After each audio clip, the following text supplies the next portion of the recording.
أعوذ بالله من الشيطان الرجيم بسم الله الرحمن الرحيم. The second level or stage of abandoning the salah is where someone abandons parts of the salah, right? Or before that, some of the prayers. Yani, Fajr, where is he during Fajr?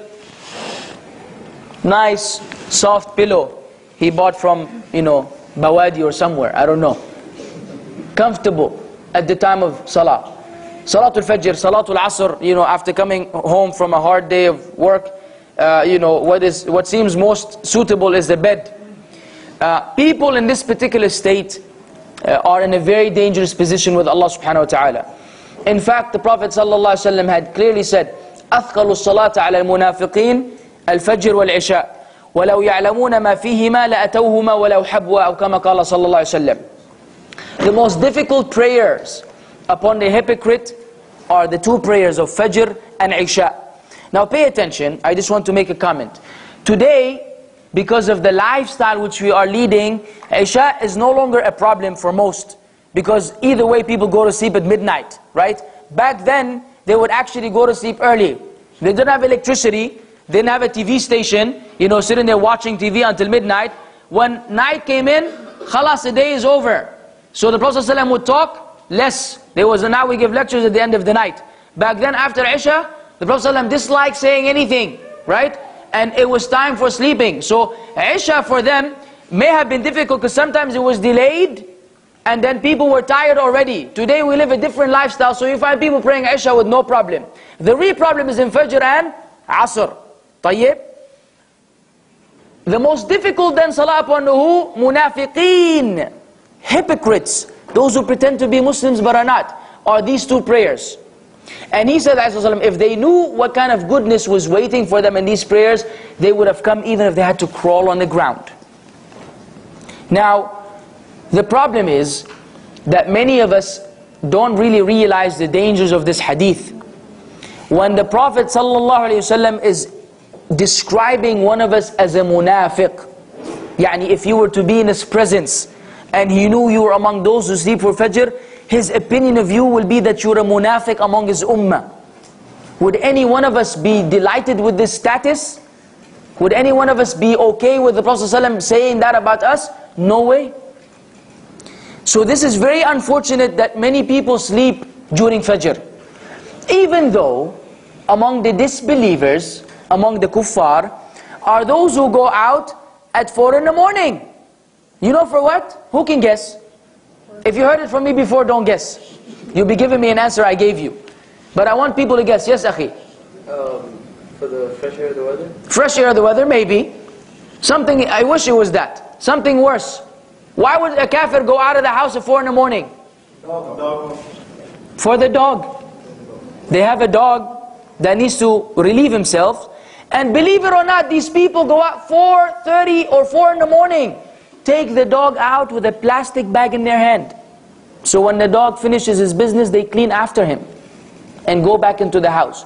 Part of their schedule is setting up the alarm if they don't wake up naturally now because of consistency at 4:30 in the morning for what? For a dog, which they share an ice cream with. Some of them eat an ice cream with the dog. The dog has a lick, then they have a lick. Ma fi mushkilat for them, the dog is a man's best friend. A'udhu billah. Can you imagine yourself eating an ice cream after a dog licks it? Anyways, so alhamdulillah for Islam. The point being, is it possible that a kafir will wake up at 4 in the morning to take his dog out, and Muslims who believe in Allah on the last day are unable to wake up for Salat al-Fajr around the same time? It's unacceptable. If we are doing though, there's a disease. There's a sickness in the heart. Now, time out. No one is perfect. Yet, right? We're not saying that you will never miss, There may be some times where Allah decreed some guests came over very late, and you went to sleep very late, and consequently you woke up late. Alhamdulillah, it happens. I'm speaking about individuals who, out of the 7 days, 4 days they sleep, and 3 days they wake up. Someone who it is normal for him to miss out Salatul Fajr, right? This is the one I'm aiming at. As for some of us we all have shortcomings. And anyways, whatever I'm saying now, or I will say later on in the lecture, I by no means exclude myself. I am included in all of this criticism. This is a criticism for the Muslims in general, so we may advance and better ourselves, not for means to put us down. And I'm not excluded from any of these things. The point being, there's a disease in the heart which must be cured. And the Prophet ﷺ said that these people are among the Munafiqeen. He further said in Hadith in Bukhari, "Man taraka salat al-asri faqad amaluh." Whosoever abandons Salatul Asr, his deeds will be invalidated.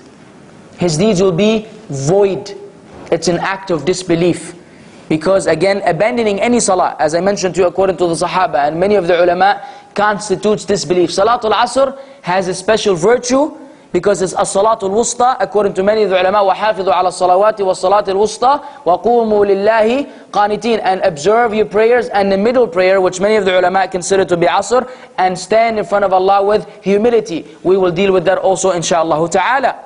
Abandoning Salatul Asr or wasting Salatul Asr or sleeping for the Salah deliberately will make one's deeds of no value, of no benefit.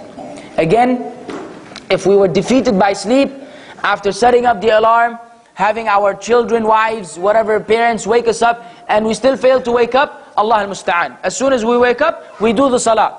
We're speaking about individuals who deliberately ignore the Salah. They know that if I were to sleep now, I will miss Salatul Asr or Fajr or Isha or anything, and they have no problem in doing so. This is the second level and stage, abandoning some prayers, whereas praying others. ولم يكن لهم من شركائهم شفعاء وكانوا بشركائهم كافرين ويوم تقوم الساعة يومئذ يتفرقون ويوم تقوم الساعة يومئذ يتفرقون فأما الذين آمنوا وعملوا الصالحات